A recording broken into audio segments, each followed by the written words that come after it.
Vous préparez votre inscription et hésitez entre plusieurs cours ou sections? Comprendre comment sont organisés les horaires et les activités d'apprentissage et les modes d'enseignement vous aidera à bien planifier votre session et à réussir votre choix de cours. Avant de vous inscrire, vous vous posez sûrement plusieurs questions. Comment sont organisés vos cours? Y a-t-il plusieurs activités d'apprentissage? Est-ce seulement un cours théorique? Y a-t-il aussi des travaux pratiques ou un laboratoire? Faut-il s'inscrire à toutes ces activités? Y aura-t-il plusieurs plages horaires pour un même cours? Chaque cours peut comprendre plusieurs activités d'apprentissage, un volet théorique, des travaux pratiques, un laboratoire ou un stage. Il peut y avoir jusqu'à 3 activités différentes pour un même cours, mais pas plus. Un même cours peut offrir plusieurs sections qui peuvent avoir des horaires différents, autant pour le volet théorique que pour les travaux pratiques. Le contenu reste le même, mais les enseignants et les horaires peuvent varier.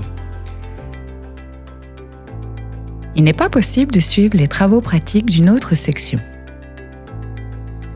Au moment de l'inscription, choisissez la section qui s'intègre le mieux à votre horaire ou bien celle recommandée par votre faculté.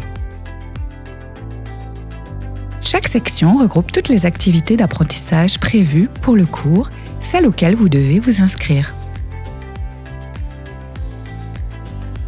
Vous avez peut-être d'autres questions sur le déroulement de votre session. Est-ce que mon cours se déroule du début à la fin de la session? Y aura-t-il des pauses pendant la session? Qu'en est-il des semaines d'examen? Parlons des dates de vos cours. Certains cours sont offerts une fois ou plusieurs fois par semaine, sans pause dans l'horaire, du début à la fin de la session. C'est souvent le cas des cours sans examen final ou dont les évaluations sont intégrées à l'horaire du cours. Les dates d'examen sont alors précisées dans le plan de cours. D'autres cours peuvent avoir une ou plusieurs interruptions pendant la session. Dans ce cas, l'horaire est simplement divisé en plusieurs périodes. Ça peut être pour les examens, la semaine d'activité libre ou encore pour répondre à un besoin particulier du cours. Lors de votre inscription, toutes ces plages horaires sont clairement indiquées dans le centre étudiant.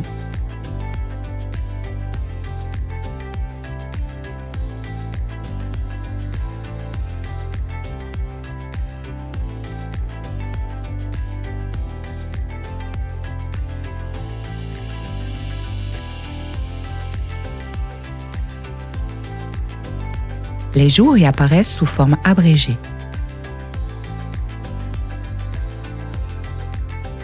Et il suffit de cliquer sur le nom de la section de cours pour voir les dates d'examen.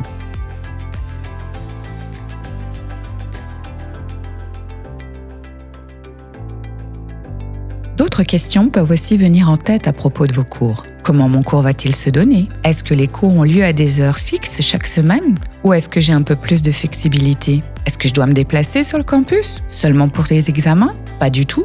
Tout cela dépend du mode d'enseignement. Le mode d'enseignement, c'est la méthode utilisée pour donner le cours, la manière dont l'enseignement est organisé. Comprendre le mode d'enseignement est essentiel pour bien planifier votre session. À l'UDM, on retrouve plusieurs modes d'enseignement. En personne, à distance, hybride ou comodal. Parmi les cours à distance, on distingue 3 formules principales: synchrone, asynchrone et mixte. Le cours synchrone se donne en ligne, en direct, aux jours et aux heures prévues.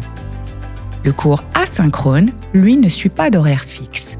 Vous pouvez suivre les contenus à votre rythme, souvent à partir de vidéos ou matériel mis en ligne. Le cours mixte combine les deux, certaines séances à distance en direct et d'autres à votre rythme. Pour les cours à distance, qu'ils soient synchrones ou asynchrones, les examens peuvent se dérouler en personne ou à distance. Le cours hybride, lui, combine des séances en présence dans une salle de classe avec des séances à distance qui peuvent elles aussi être synchrones ou asynchrones. La description complète des modes d'enseignement est disponible sur le site du bureau du registraire. Un même cours peut avoir un mode d'enseignement différent selon la section de cours choisie, même si le contenu reste le même. Lorsque vous effectuez une recherche dans votre centre étudiant, il est facile de repérer le mode d'enseignement. Cliquez sur le nom de la section de cours pour le consulter.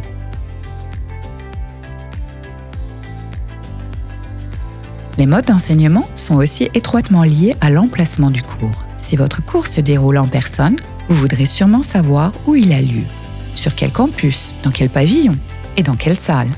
La plupart des cours en présentiel se donnent dans l'un des pavillons des campus de l'université, mais certains peuvent aussi avoir lieu dans des bâtiments externes à l'extérieur des campus de l'UDM. Il est donc important de vérifier le lieu géographique où se déroule votre cours. Cette information est indiquée dans votre centre étudiant. Vous y verrez le campus, le pavillon et la salle de classe correspondant à votre cours. Il arrive parfois que le local ne soit pas encore précisé au moment de l'inscription. Pas d'inquiétude, il sera affiché avant le début de la session. Si votre cours se déroule à distance, qu'il soit offert en direct ou en différé, on parle alors de campus virtuel.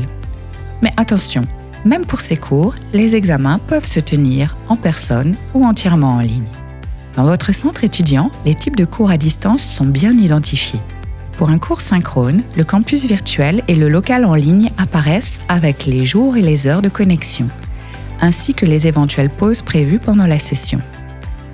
Pour un cours asynchrone, aucune plage horaire n'est indiquée, puisque vous pouvez suivre le cours en ligne à votre rythme sans horaire fixe. Vous avez besoin de plus d'informations sur les cours, leur horaire et leur emplacement ? Contactez la personne ressource de votre programme ou consultez le site du bureau du registraire.